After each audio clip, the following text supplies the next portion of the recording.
Ladies and gentlemen, welcome once again to the Mega Weeviews. Now I'd like to start this little show by stating the first rule of video game review. Immediately state the genre of the piece that you're covering. FPS stroke John Rambo simulation, double bastard hard Japanese shmup, platformer so cute butter don't melt. That stuff's got to be in the first minute, otherwise you've failed. People have got to know what you're doing actually is. I mean, this is quite simple, I really shouldn't have to explain it, but then you come across a game like Game Ground, an arcade Mega Drive sort of thing from 1988. Looks like a top-down shooter, doesn't it? Typical Commando Mercs fare. So, is it a top-down shooter? No. There's way too much strategy involved for that. So is that what it is, a strategy game? Well, we're not taking turns and I'm only really controlling one guy at a time, so not really. It's more puzzle elements. So, is that what it is? Puzzle game? In a way, but not a way that you can immediately pin down. What I'm trying to say is that Game Ground's a pretty tough game to classify. There's nothing you can compare it to, because nothing like it really exists. I couldn't even tell you where it came from aside from saying that Sega saw the top-down genre and decided to take it in a completely unexplored direction. It's not like there's even much of an influence from strategy games. Game Ground predates Herzog Zwei, the game that a lot of people agree was the first full-on RTS ever made. So just what the hell is Game Ground? I mean, I can certainly say that it's unique and for once that word will actually mean something, but another thing I can say about it is that it is one of the best Mega Drive games of the whole age.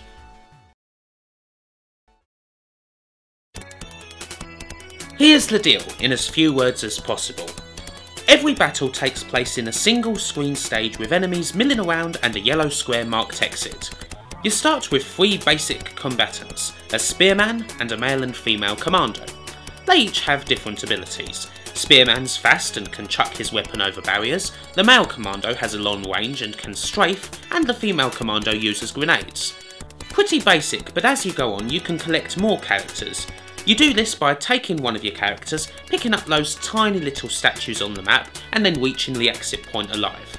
You can't just pick them up and then kill every enemy, and you can only pick up one at a time.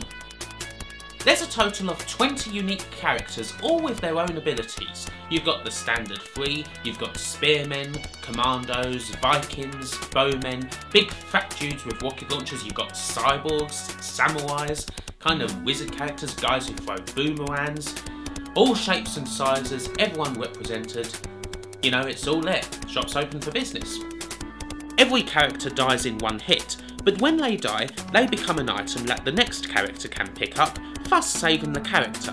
But if that next character dies, you lose the first one completely. With me so far? Because you damn well better be paying attention. The optimal passage through Game Ground is to pick up all the characters available in a stage before killing all of the enemies, which earns you the most points. To do this, you will have to become intimate with all of the 20 characters, and how all of your enemies move. They don't all just rush at you guns blazing. Some of your characters won't be able to hit some of them at all. That's the puzzle element, figuring out the most efficient path through a stage and completing it in as few moves as possible without any mishaps. If you're aware of the recent indie title Space Chem, you may be able to draw some parallels between that and this, even if they differ so much in most other aspects. Space Chem isn't quite as military, and it won't start beating the crap out of you the second you make an error, but, you know, there's a tiny little influence there. You have to think really quickly. 300 seconds tick down from the moment the stage starts, even before you pick the first character. Why? Well, because you should take time to assess the enemies before putting the first character into play. Some will be stationary, others will charge you immediately, and others will only charge once you get too close. Not only that, situations can all change. The enemies you initially see aren't necessarily all of them. So know thine enemy. Ready your ass up and take note of the enemy count. Be aware that at any point in the game you could be ambushed. And when this game gets going, it really does get intense, especially when everything just gets completely and utterly foobar.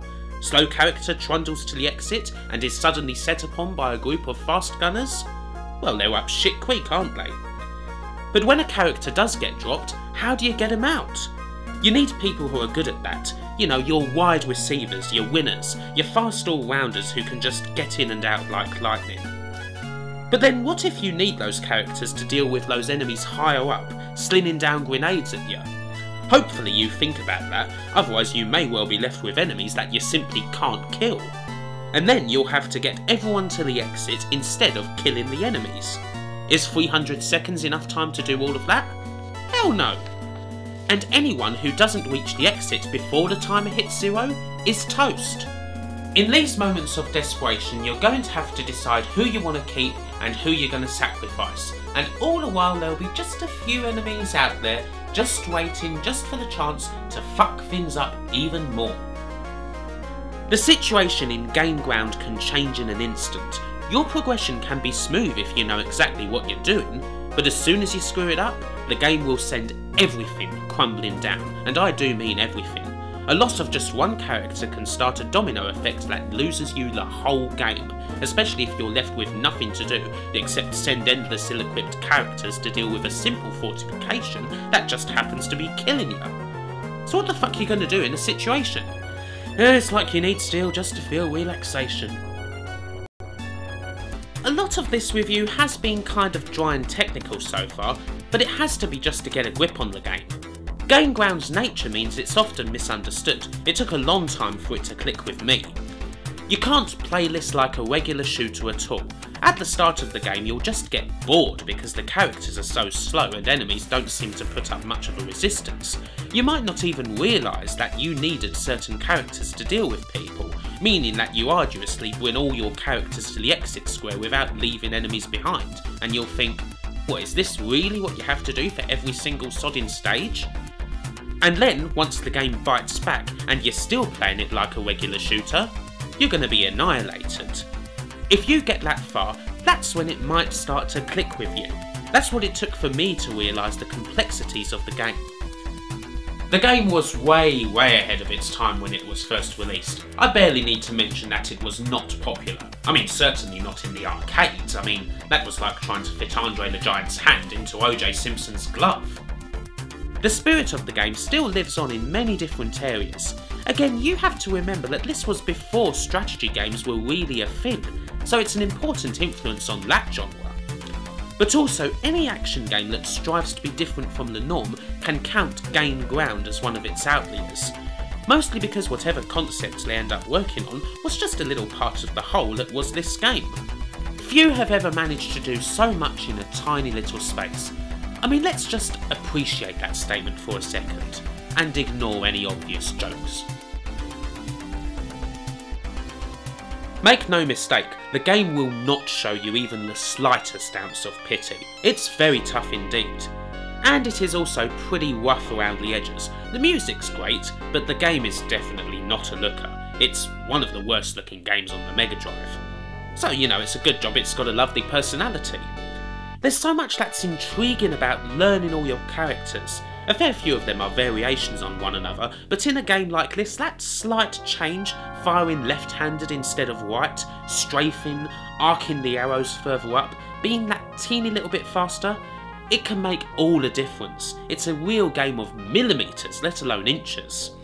You can't just rely on one character, you have to figure all of them out and see which one's going to be the best in a given situation. Perhaps the real challenge is actually playing on hard mode, which gives you all the characters from the outset.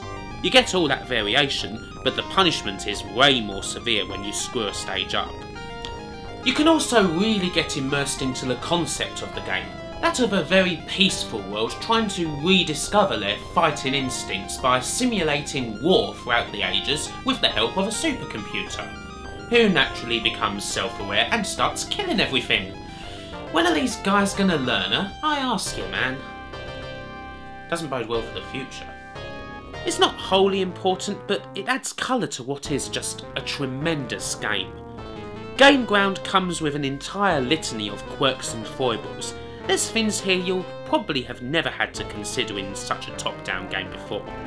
You may well hate the game. It absolutely isn't going to be everyone's cup of unpleasantly milky tea.